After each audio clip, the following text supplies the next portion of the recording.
Leonardo da Vinci's Mental Models, Secrets of the World's Most Famous Polymath, written by Peter Hollins, narrated by Russell Newton.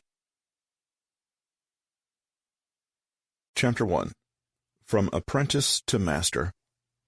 Find your mentor. We're like dwarves perched on the shoulders of giants, and thus we're able to see more and farther than the latter. And this is not at all because of the acuteness of our sight or the stature of our body, but because we are carried aloft and elevated by the magnitude of the giants. Bernard of Chartres. When you think of Leonardo da Vinci, how do you imagine him? Perhaps it's easy to envision da Vinci as he was at the end of his career, once he was already well known and accomplished. Perhaps it's easy to imagine that the young Leonardo always somehow knew that he was destined for greatness, and simply advanced to this famed endpoint as though it were a matter of fate. In reality, he started out pretty much like everyone starts. In other words, it even took da Vinci himself time to become da Vinci. Even though we today know him as a masterful painter and a million other things, the man himself began as an apprentice to the artists and great thinkers he admired and considered his most esteemed teachers. That's why we'll begin our book at the most appropriate place, the beginning, when da Vinci was merely an apprentice. During the Renaissance period, it was customary to apprentice talented young individuals under a master who would guide and tutor their learning. When he was just 14 years old, da Vinci became an apprentice to Andrea del Verrocchio, at a time a respected master artist. That was lucky for the boy, and securing such a prestigious opportunity was due mostly to his father's standing in the community. The artist-apprentice relationship was a serious and highly codified contract.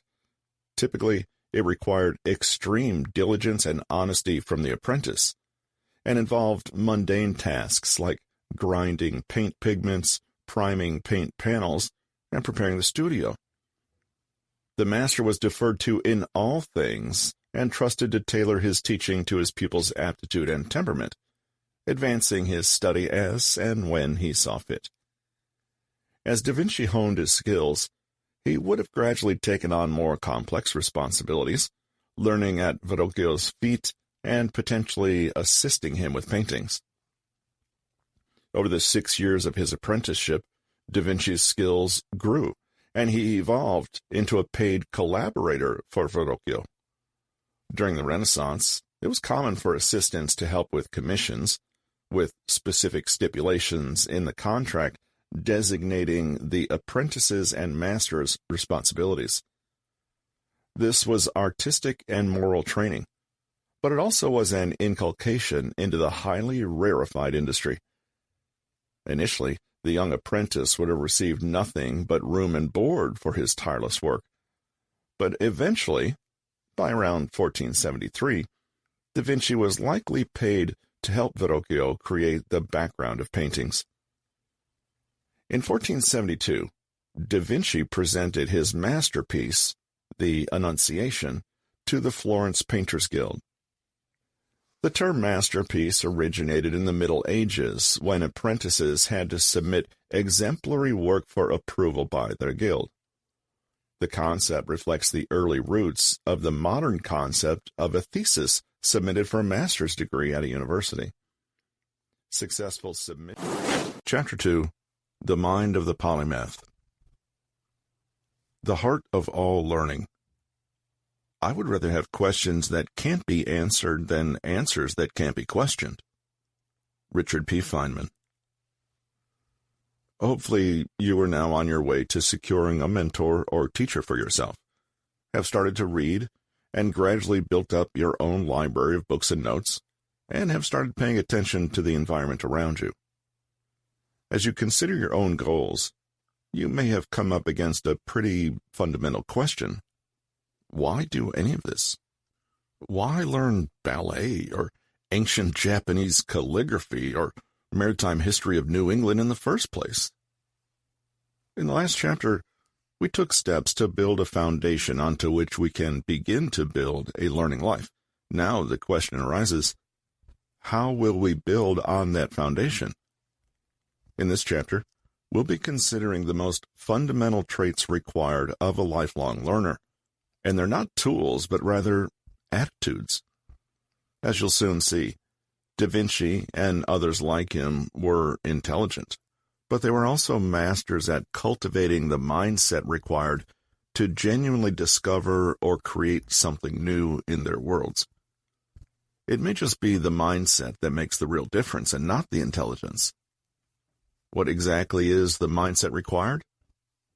Arguably, the most important characteristic is curiosity.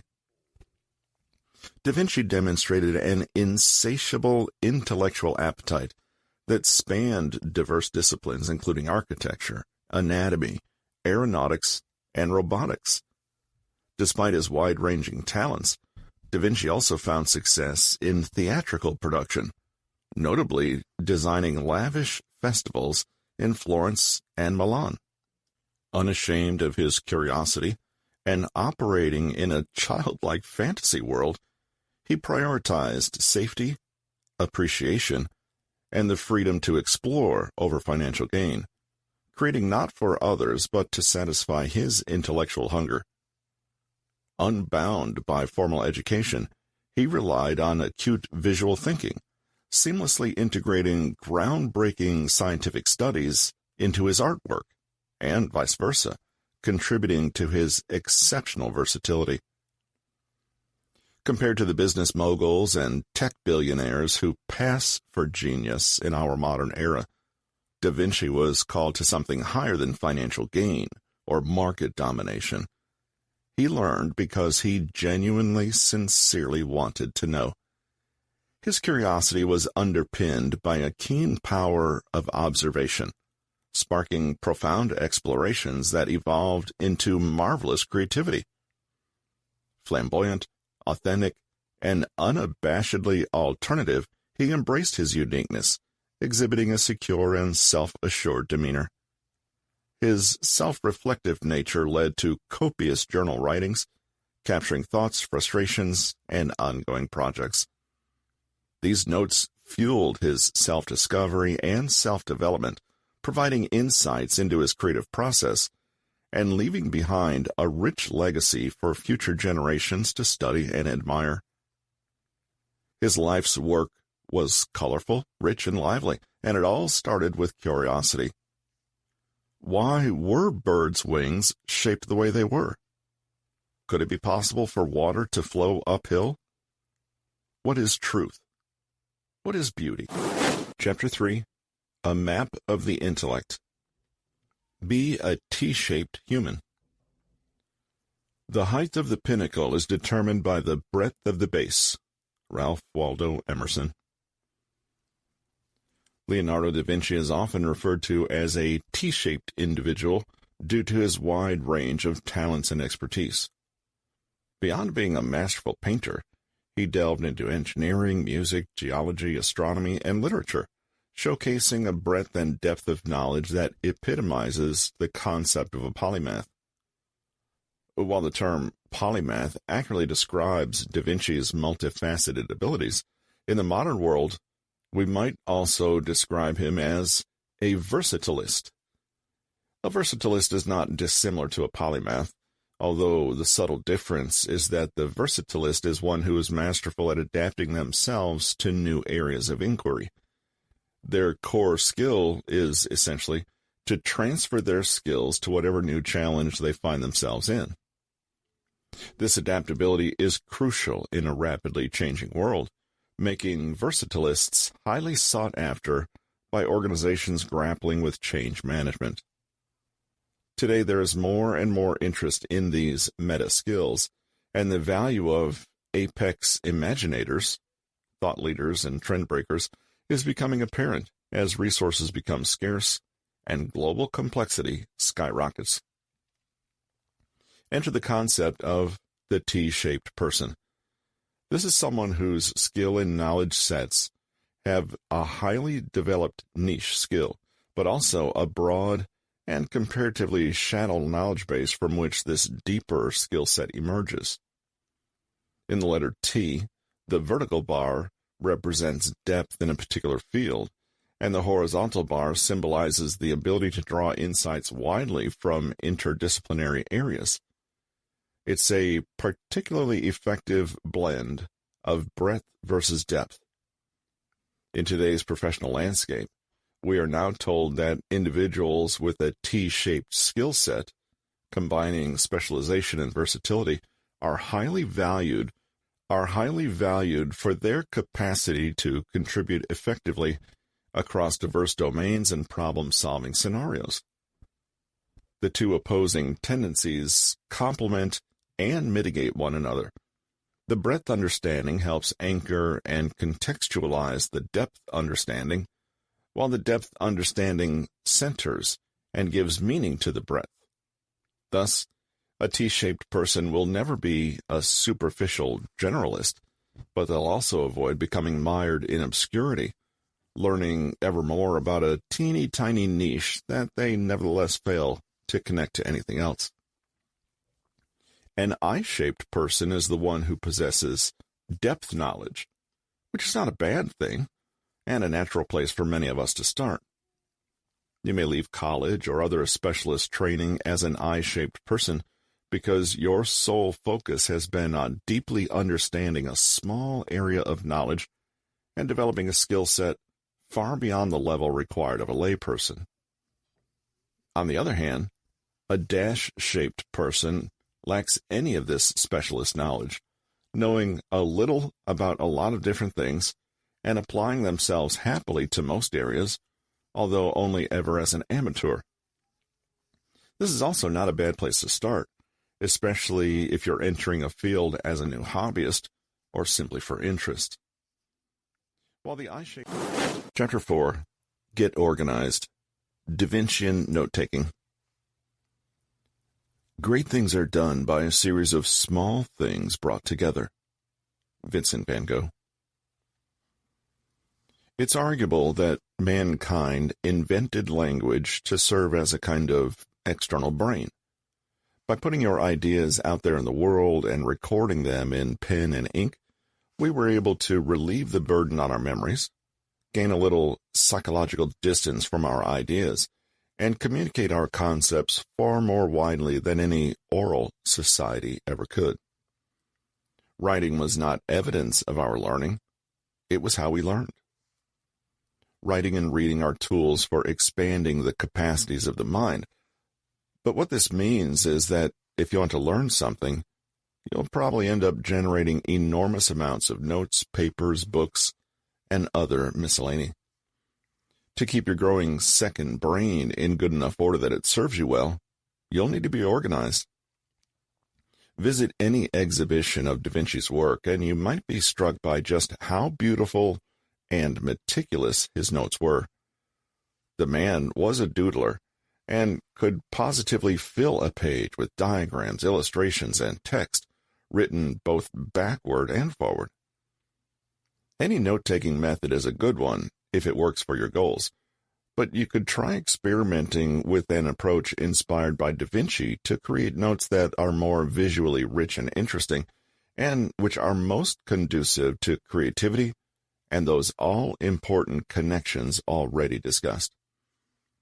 Da Vinci's approach may appeal to those who find the usual advice for note-taking doesn't work for them.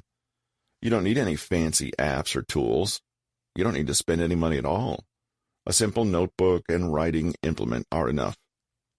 The technique is simple. Divide every page into two, left and right-hand sides. On the right is where you put down your observations, various facts and details, thoughts, and so on. And on the left, you put your own thoughts and feelings about what's on the right. Here you include the same information, but paraphrased in your own words, or even sketched and diagrammed out to help you better understand it. The left column is where you process what's on the left, be that with a sketch, a question, a link to some other idea or text, or even a refutation. Theoretical physicist Richard Feynman taught the world the power of explaining a concept in your own words and without invoking any further technical jargon. This way, you could determine whether you truly did grasp the fundamentals of the concept, rather than simply know how to regurgitate the right words for it. Da Vinci practiced Feynman's technique before there was a Feynman, and had no trouble translating everything he encountered into his own vivid, multimedia imagination. Actively make connections between disparate ideas, identify patterns and relationships among different pieces of information, and engage with what you read to make it your own. Producing these two-sided notes is also a great way to record rich information that will be far better memorized, and the page will always be personalized to your learning style. In fact, if you keep returning to your notes and adding to them as you learn, the notes become both a learning resource and a record of your learning journey. You can use them to track and monitor your progress, or else return to them during exam preparation. Chapter 5, Striking the Balance. Doing and not doing. Sitting quietly, doing nothing, spring comes, and the grass grows by itself. Zen proverb. Leonardo da Vinci's status as a Renaissance man was characterized by his remarkable talents, but also by distractibility and procrastination. Despite his brilliance, many of his projects remain unfinished, including The Last Supper, which was completed only after his patron's ultimatum. The iconic Mona Lisa took 2 decades to finish, and several other projects, such as the Adoration of the Magi and various equestrian endeavors, were never completed at all. In the Chronicle for Higher Education, W.A. Panapacker writes, Leonardo rarely completed any of the great projects that he sketched in his notebooks. His groundbreaking research in human anatomy resulted in no publications, at least not in his lifetime. Not only did Leonardo fail to realize his potential as an engineer and a scientist, but he also spent his career hounded by creditors to whom he owed paintings and sculptures for which he had accepted payment, but for some reason could not deliver, even when his deadline was extended by years. His surviving paintings amount to no more than 20, and 5 or 6, including the Mona Lisa, were still in his possession when he died. Apparently he was still tinkering with them. Nowadays, Leonardo might have been hired by a top research university, but it seems likely that he would have been denied tenure. He had lots of notes, but relatively little to put in his portfolio. Is this description surprising? Many readers may have envisioned Da Vinci as a master heavyweight genius, ultra-productive, in command of himself at all times, uber-successful at smashing his goals, and well on his way to becoming a Renaissance-era celebrity, had such a thing existed then. The picture that emerges from expert biographers, however, is very different. Da Vinci was totally scatterbrained, they tell us. He was an infuriatingly difficult man to pin down. He struggled with money, and he arguably lacked the self-discipline and ruthless ambition of the modern business people who write fawning LinkedIn articles about his genius. On the other hand, Da Vinci's less celebrated work habits also included drawn-out painting sessions that went from sunrise to sunset, while on other days he'd simply sit motionless, staring at his paintings, and the day would pass without him making a single brushstroke. In fact, the Duke of Milan became so troubled by Da Vinci's chaotic work schedule and so worried that it would not be finished, he summoned Da Vinci to discuss his concerns. Da Vinci is said to have defended himself by characterizing his behavior as a kind of productive procrastination, part of the creative process rather than an impediment to it. He asserted that individuals of great genius often achieve the most when they seem to work the least, as their minds are fearsomely occupied with perfecting ideas and concepts before giving them physical form. The idea was that the finished piece was only the last step in a long, often purely mental process. Though he might not have appeared to be whole.